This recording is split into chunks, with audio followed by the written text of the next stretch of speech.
Hi guys, Bert Kammerer with SAB Heli Division. I want to talk to you a little bit about the Goblin Speed and give you some tips and some pointers on how to achieve a decent run, I guess, relatively fast speed on your Goblin Speed helicopter. I also have some tips to give you about how to put it together and things to look for, but it's already been done. The same tips that I did for the Goblin competition series apply to the Goblin Speed, so I recommend you watch that video. Look at your screen for the video URL. Check it out because there's some really important tips and pointers on how to build and how to maintain your Goblin Speed helicopter. Again, Goblin Speed and Goblin competition share a lot of the same parts, so the same tips apply. But as far as the Goblin Speed, we have it right here. It's a really cool machine. It's optimized for high speed, but at the same time it has the versatility to perform as a good 3D machine as well. Speed is a discipline that really hasn't taken off much in the United States, but is really big in Europe, especially in Germany. Those guys go absolutely crazy to have a machine that goes really fast.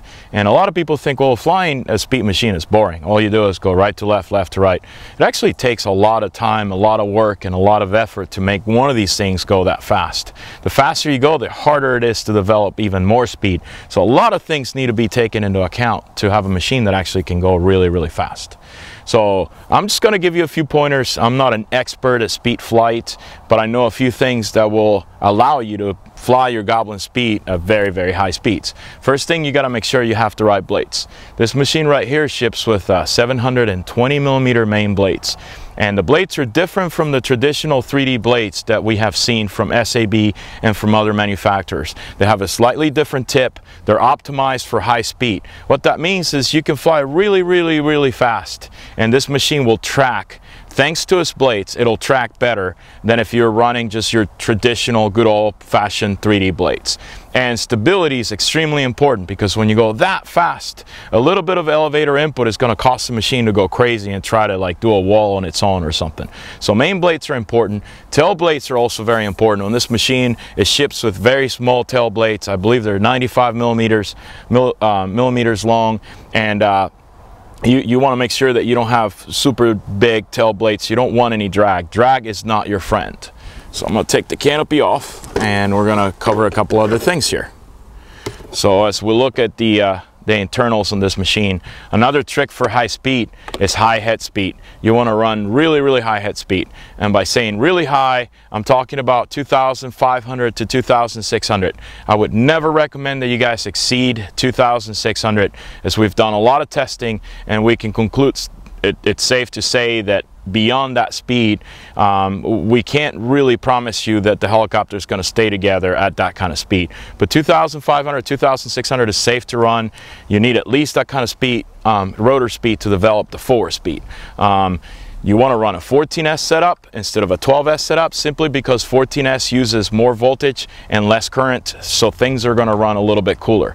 Nonetheless, things are going to heat up, because contrary to popular belief, when you're going that fast, you're maintaining a lot of collective throughout the flight, so you're using a lot of constant current. When you do 3D, you just push peaks of current and it comes back down. But when you fly high speed, you're just pushing 200 amps or something like that for like a minute at a time. So make sure that your wires are actually heavy gauge wires. These are 6 gauge. You don't need something that crazy elaborate. You can get away with 8 gauge, but use minimum 8 gauge. These are also 6mm bullet connectors. You need some good strong connectors and a good solder joint, because you don't want that to separate during flight, and it will if you don't take care of making sure that your solder joint is done correctly. So short wires from the ESC to the motor, I mean the shortest that you can have, and that's one of the reasons why this machine has a speed controller mounted high close to the motor.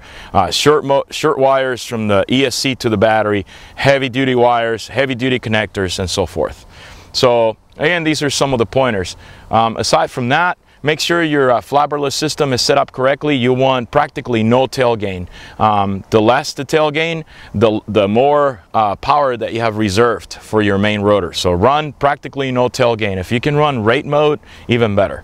And then other than that, just go out there and have fun. We're going to go ahead and take it for a spin. All right, here's the Goblin Speed. This one is set up for speed, so we're going to give it a shot. I'm only going to do a couple of fast speed runs, maybe right to left and left to right. This one is 100% stock setup on this helicopter. This one's got a 480 kV motor with a 22 tooth pulley 14S at 90% throttle. As you can hear, it is ripping.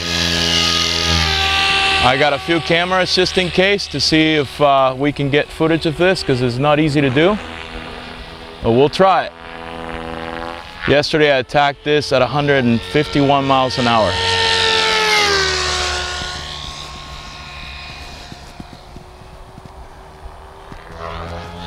Well, left to right, here we go.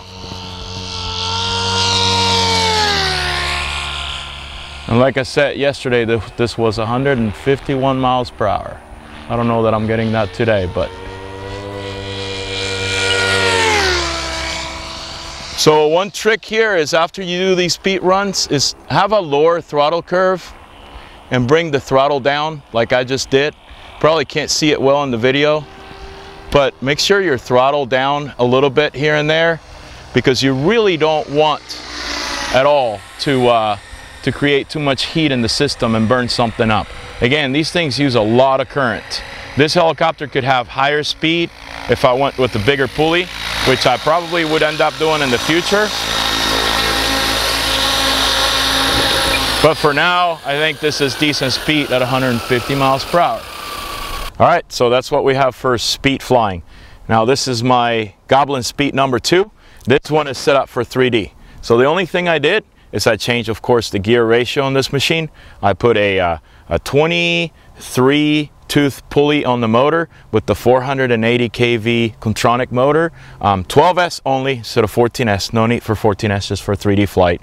And I have normal SAB blades, 3D blades, and normal SAB tail blades. Obviously my setup has changed. My gain on the tail is much higher, and it's just my typical 3D setup. I also installed the 3D landing gear, which is kind of cool looking. You can run this landing gear also if you want to do speed with it. The reason why the angle in the landing gear is like that is because we've done a lot of testing and we've determined that the angle minimizes the drag, so it gives you the least amount of drag for the type of landing gear we're running here. So that's why it kind of has that funky angle. But landing gear is just a matter of preference. I prefer the wider landing gear on this machine, simply because I'm going to be flying it more often. I'm doing 3D with it. I also put the quick release canopy mounts right here, which you don't have to, but it makes it easier to insert and remove the canopy.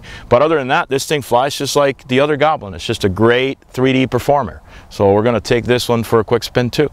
All right, I have my other speed helicopter right here set up for 3D. Just going to do a little bit of 3D with it. There we go. Just gonna do a very quick sort of very quick 3D session here. And the head speed on this helicopter is 2200. This is just a typical like head speed I use for 3D. But as you can see, this thing will just do 3D no problem. Just like any other Goblin. On pure flips.